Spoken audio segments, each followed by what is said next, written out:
यीशु ख्रिस्टको नाउँमा सबैलाई जय मसीह छ। यो साँझको प्रार्थनाको समयमा म तपाईहरूलाई स्वागत गर्न चाहन्छु। आजको दिनमा म प्रश्न सोध्न चाहन्छु, के तपाईँ चिन्तामा हुनुहुन्छ? के तपाईँ फिक्रीमा हुनुहुन्छ? के तपाईँ जीवनमा बोझले लादिएको महसुस गर्दै हुनुहुन्छ? के तपाईँलाई राति निन्द्रा लाग्दैन? तपाईँ राति बिस्तरामा जानुहुन्छ तर तपाईँ सुत्न सक्नु हुँदैन। तपाईँ चिन्तामा, फिक्रीमा, दिनभरिको सबै कुरामा तपाईँ डिप्रेसनमा हुनुहुन्छ।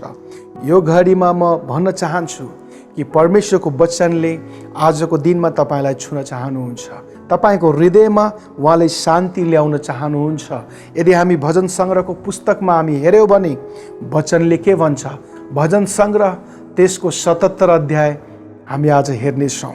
2 पददेखि 4 पद हामी हेर्नेछौँ र 7 देखि 9 पद हामी हेर्नेछौँ। यहाँ भनेको छ, मेरो दुःखको घडीमा मैले परमप्रभुलाई खोजेँ, राति नथाकी मेरो हात पसारे अनि मेरो प्राणले सान्त्वना ग्रहण गर्न चाहेन। हे परमेश्वर, मैले तपाईँलाई सम्झेँ र अफसोस गरेँ, मैले चिन्ता गरेँ र मेरो आत्मा शिथिल भयो। तपाईँले मेरो आँखा लाग्न दिनु भएन। म यति दुखित भएँ कि बोल्न पनि सकेन। 7 पद, के परमेश्वरले सदाको निम्ति इन्कार गर्नुहुन्छ र उहाँले फेरि कहिले निगाह राख्नुहुन्न? के उहाँको अचूक प्रेम सदाको लागि मेटिएको छ? के उहाँको प्रतिज्ञाहरू सदाको निम्ति समाप्त भएका छन्? के परमेश्वरले दया गर्न बिर्सिनु भएको छ? के रिसाएर उहाँले आफ्नो कृपा दृष्टि बन्द गर्नुभएको छ? हामी यहाँ देख्न सक्छौँ भजनकर्ता आसाफले यो लेखेका छन्। के तपाईँले पनि यो भजनकर्ता आसाफले जस्तै महसुस गर्दै हुनुहुन्छ? हेर्नुहोस् वचनमा कस्तो किसिमको व्याख्या यहाँ गरिएको छ। के तपाईँले पनि यो भजनकर्ता आसाफ जस्तै महसुस गर्दै हुनुहुन्छ? यहाँ के भनेको छ, कस्तो व्याख्या उनको जीवनको बारेमा हामी हेऱ्यौँ भने कस्तो किसिमको वर्णन यहाँ गरिएको छ। दबाइएको, सान्त्वना पाउनै नसक्ने, बेहोसी अवस्थामा, समस्याग्रस्त, यस्तो कुराले यहाँ उनको जीवनलाई वर्णन गरेको छ। यदि हामी हेऱ्यौँ भने जब समस्या आउँछ, जब दुःख आउँछ हाम्रो जीवनमा, कति पटक हामीलाई पनि यस्तै हामी महसुस गर्छौँ, सान्त्वनै पाउन नसक्ने, कुनै पनि ठाउँमा समाधान नभएको। हामी दिनभरि काम गर्छौँ, राति जब घरमा आउँछौँ, बिस्तरामा आउँछौँ, हामी समस्याले ग्रस्त हुन्छौँ। हामी शान्त भएर अनि मिठो निद्रा हामीलाई लाग्दैन, तर हामी समस्याग्रस्तमा हुन्छौँ, हामी चिन्तामा हुन्छौँ, फिक्रीमा हुन्छौँ, जसको कारणले हामी सुत्नै सक्दैनौँ कतिजना। म तपाईँलाई सोध्न चाहन्छु कि तपाईँको जीवन पनि यस्तै छ? यहाँ हामी हेऱ्यौँ भने हामी देख्न सक्छौँ समस्याको समयमा कति पटक हामी पुकारा गर्छौँ, प्रश्न गर्छौँ, जसरी आसाफले गरेका छन्। के परमेश्वर तपाईँले मलाई प्रेम गर्नुहुन्छ? के तपाईँले आफ्नो निगाह ममाथि फेरि पठाउनुहुनेछ? जब समस्या आउँछ कति पटक हामी प्रश्न गर्छौँ, के परमेश्वर तपाईँ हुनुहुन्छ? परमेश्वर तपाईँले मलाई कहिले सान्त्वना दिनुहुन्छ? कहिले यो समस्या मेरो जीवनबाट हटेर जान्छ? के म फेरि खुसी हुन सक्छु? के म फेरि राम्रोसँग सबै कुरा राम्रो हुन सक्छ मेरो जीवनमा? के फेरि म अनि आरामको निद्रामा सुत्न सक्छु? यस्तो किसिमको प्रश्न हामी सोध्न सक्छौँ। तर हेर्नुहोस्, यो पदको बिचमा हामी यदि हेऱ्यौँ भने यहाँ चाहिँ केही कुराहरू दिएको छ जो हामी गर्न सक्छौँ। 5 र 6 पद, बितेका दिनहरू धेरै पुराना वर्षहरूको मैले सम्झना गरेँ, राति मैले आफ्ना गीतहरू सम्झेँ, म ध्यानमा बसेँ र मेरो आत्माले यो सोध्यो। हेर्नुहोस्, यहाँ भनेको छ कि आसाफले जब उनको जीवनमा यो सबै कुराहरू थियो, समस्याहरू थियो, यो घडीमा यो 5 र 6 पदले भन्दछ कि उनले विगतको कुराहरू सम्झिन्छन् अनि फेरि उनले परमेश्वरको प्रशंसा गर्न थाल्छन्, गीतहरू गाउन थाल्छन्, परमेश्वरको महानतालाई उनले सम्झिन थाल्छन्। प्रिय विश्वासीहरू, तपाईँ के समस्यामा हुनुहुन्छ? के तपाईँ आफ्नो जीवनमा अशान्तिमा हुनुहुन्छ? यो घडीमा म भन्न चाहन्छु कि तपाईँले परमेश्वरको अगाडि आउनुहोस्, शान्त हुनुहोस्, विगतको कुराहरू सम्झिनुहोस्, परमेश्वरलाई धन्यवाद दिन तपाईँ खोज्नुहोस्। र अगाडि हामी अझै पदमा हामी हेऱ्यौँ भने त्यहाँ हामी देख्न सक्छौँ 11 देखि 13 पदमा हामी हेर्नेछौँ। यहाँ भनेको छ, परमप्रभुका कार्यहरूको म स्मरण गर्नेछु, निश्चय नै तादिका तपाईँका आश्चर्य क्रमहरू म सम्झिनेछु। म तपाईँका सबै कामहरूमाथि मनन गर्नेछु र तपाईँका सबै शक्तिशाली कार्यहरूमाथि चिन्तन गर्नेछु। हे परमेश्वर, तपाईँका मार्ग पवित्र छन्। हाम्रा परमेश्वर झैँ महान देव अरू को छ? जब तपाईँको जीवनमा यस्तो कुनै पनि कुरा आउँछ, जब समस्या आउँछ, जब तपाईँ डरमा हुनुहुन्छ, जब तपाईँ रातिको समयमा चिन्तामा हुनुहुन्छ, यस्तो घडीमा तपाईले गर्ने सबभन्दा राम्रो कुरा के हुन्छ? परमेश्वरको अगाडि आउनुहोस्। तपाईले परमेश्वरको विगतको कुराहरूलाई प्रशंसा गर्नुहोस्, जे परमेश्वरले तपाईको जीवनमा गर्नुभएको छ। हुनसक्छ तब तपाईँ दुःखमा हुनुहुन्थ्यो, जब तपाईँ समस्यामा हुनुहुन्थ्यो, परमेश्वरले तपाईँलाई छुनुभएको छ।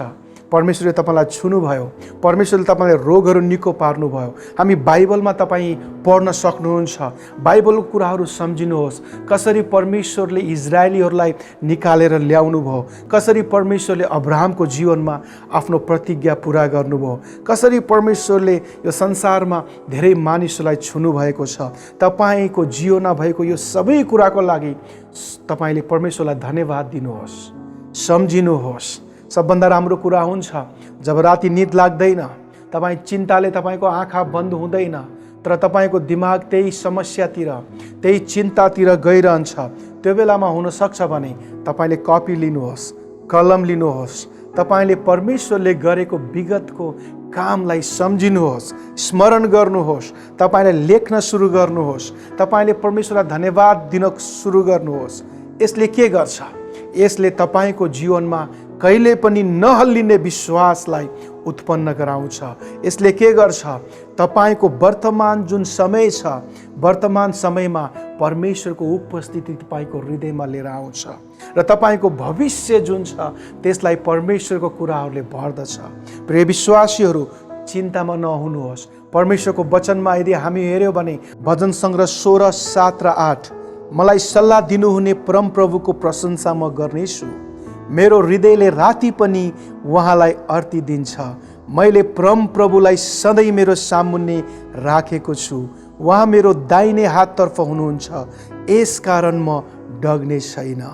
कति अचम्मको वचन यो छ। यदि हामीले परमेश्वरलाई प्रशंसा दिन्छौँ रातिको समयमा, जब हामी बिस्तरामा आउँछौँ, जब आफ्नो घरमा आउँछौँ, परमेश्वरको कुराहरू सम्झिनुहोस्, परमेश्वरलाई प्रशंसा दिनुहोस्। साँच्चै नै तपाईँको जीवनबाट यो सबै कुराहरू, वर्तमानको सबै समस्याहरू परमेश्वरले त्यसलाई लिनुहुन्छ।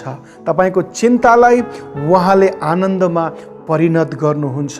भजन सङ्ग्रह 65 त्यसको 5 र 6 अध्यायमा यदि हामी हेऱ्यौँ भने यहाँ लेखेको छ, धार्मिकताका महान कामहरूबाट तपाईँले हामीलाई जवाफ दिनुहुन्छ। हे परमेश्वर, हाम्रा उद्धारक, पृथ्वीका समस्त सीमान्त र टाढा टाढाका समुद्रहरूको आशा तपाईँ नै हुनुहुन्छ, जसले आफ्नो शक्तिद्वारा पहाडहरू निर्माण गर्नुभयो। तपाईँले आफूलाई शक्तिले सुसज्जित पार्नु भएको छ।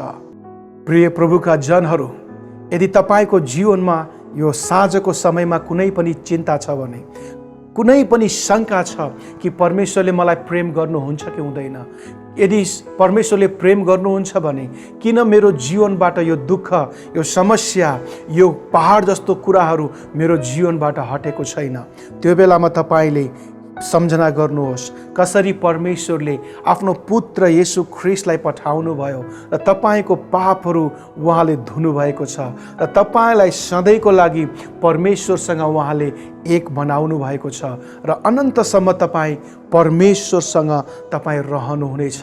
प्रिय विश्वासीहरू, यो कुरामा तपाईँ अडिग रहनुहोस् कि परमेश्वरले तपाईँलाई छोड्नु भएको छैन। परमेश्वर तपाईँको साथमा हुनुहुन्छ र यही विश्वासमा आफूलाई थामिराख्नुहोस्।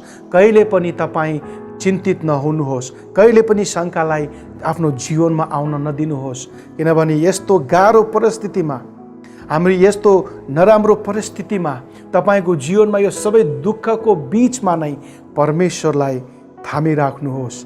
परमेश्वर तपाईँको साथमा हुनुहुन्छ। आउनुहोस्, यतिखेर हामी साँझको आशिषको प्रार्थना गर्नेछौँ। तपाईँहरू जुन स्थानमा हुनुहुन्छ त्यो ठाउँमा तपाईँ मसँगै भएर प्रार्थना गर्न सक्नुहुन्छ। यतिखेर हामी प्रार्थना गर्नेछौँ। स्वर्गमा विराजमान परमेश्वर बुवा, हामी तपाईलाई धन्यवाद दिन्छौँ प्रभु। आजको यो साँझ तपाईँ कति भला परमेश्वर हुनुहुन्छ। यतिखेर म प्रार्थना गर्दछु प्रभु, जति पनि व्यक्तिहरू परमेश्वर चिन्तामा हुनुहुन्छ, बोझमा हुनुहुन्छ, जसको जीवनमा प्रभु डिप्रेसनले सताएको छ, यतिखेर म उहाँहरूको निम्ति प्रार्थना गर्न चाहन्छु। जसलाई यस्तो लागिरहेको छ अहिले कि मेरो जीवनमा सबै कुरा सकिसक्यो, अब म केही पनि गर्न सक्दैन प्रभु, कुनै पनि ठाउँ मेरो लागि छैन, यस्तो चिन्ता र बोझमा भएका व्यक्तिहरूको लागि प्रभु म आज सम्झन चाहन्छु।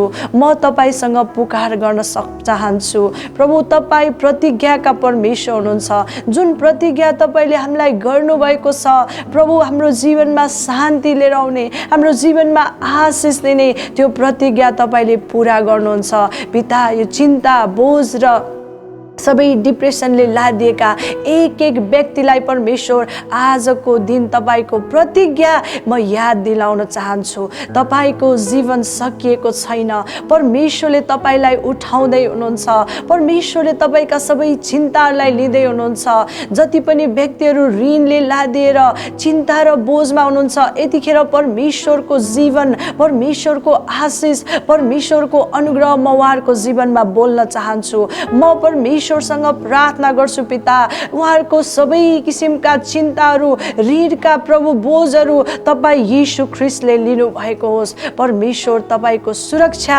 तपाईँको आशिष, तपाईँको अनुग्रह उहाँहरूको जीवनमा राख्नु भएको होस्। जति पनि व्यक्तिहरू प्रभु यी चिन्ताहरूको कारणले राति सुत्न सक्नुहुन्न, परमेश्वर तपाईँले मिठो निन्द्रा उहाँहरूको जीवनमा दिनुहोस्। जब उहाँहरू बिस्तारामा आफ्नो बेडमा जानुहुनेछ, परमेश्वर तपाईँको उपस्थिति, तपाईँको अनुग्रह र तपाईँको शान्तिले उहाँहरूलाई ढाक्नेछ। परमेश्वर आजको साँझ म तपाईँहरूलाई बिन्ती गर्दछु पिता, परमेश्वर तपाईँले यी एक एक व्यक्तिलाई आशिष दिनुहोस्। प्रभु तपाईँले भन्नुभएको छ, ए सबै बोझले लादिएका हो, म कहाँ आओ, म तिमीलाई विश्राम दिनेछु।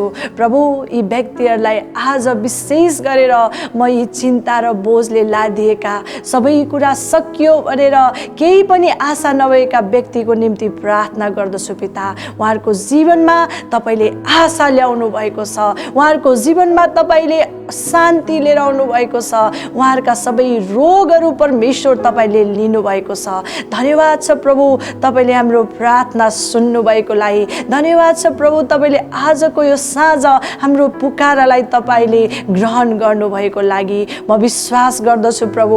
आज जसले यो प्रार्थना सुन्नुभएको छ, उहाँहरूको जीवनमा परमेश्वरको आशिष, परमेश्वरको अनुग्रह र उहाँहरूको जीवनमा भएका सबै चिन्ता र फिक्री तपाईँ ख्रीष्ट येशूले लिनुभएको छ।